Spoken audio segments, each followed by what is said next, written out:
அனைவருக்கும் காலை வணக்கம். இன்னைக்கு செப்டம்பர் 24 புதன்கிழமை. விடுதலை போராட்ட வீராங்கனை பீகாஜி ருஸ்தம் காமா, இந்திய விடுதலை போராட்ட வீராங்கனையும் பெண் சுதந்திரம் வாக்குரிமைக்காக குரல் கொடுத்தவருமான பீகாஜி ருஸ்தம் காமா பிறந்த தினம் என்று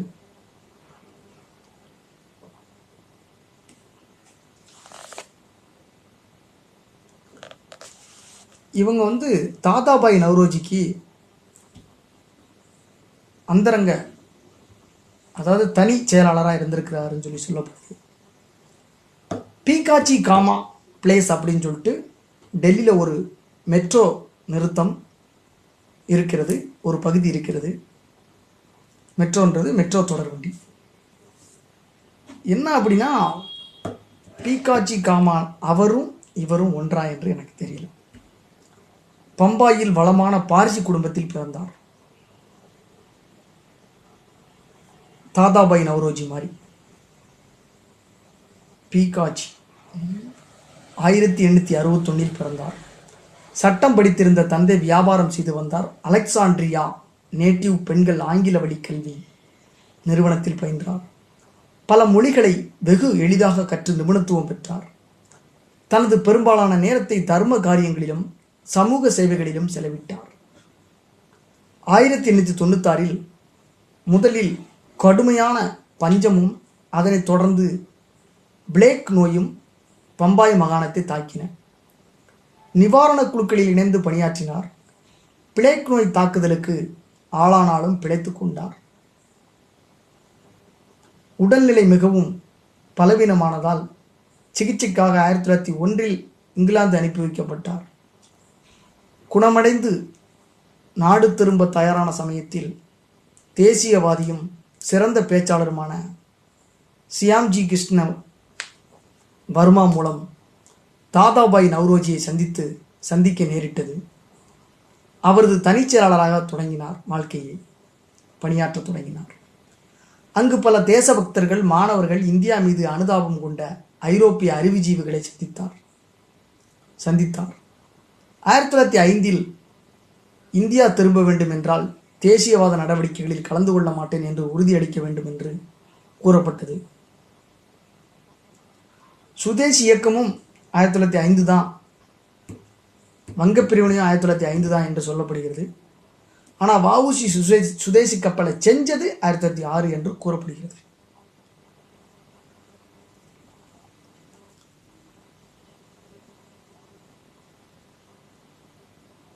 1905 இந்தியா திரும்ப வேண்டும் என்றால் தேசியவாத நடவடிக்கைகளில் கலந்து கொள்ள மாட்டேன் என்று உறுதியளிக்க வேண்டும் என்று கூறப்பட்டதற்கு உடன்படவில்லை.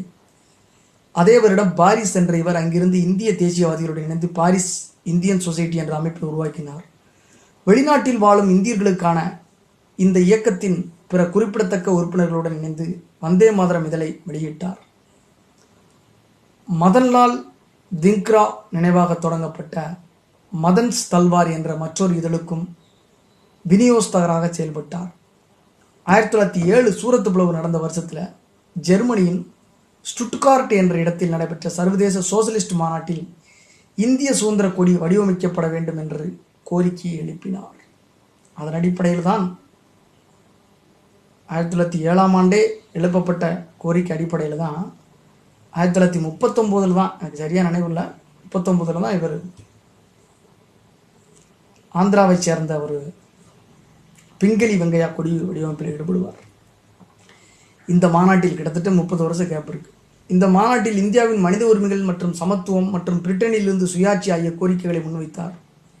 பாலியல் சமத்துவம், பெண் உரிமை, பெண்களுக்கு வாக்குரிமை ஆகியவற்றுக்காக போராடினார்.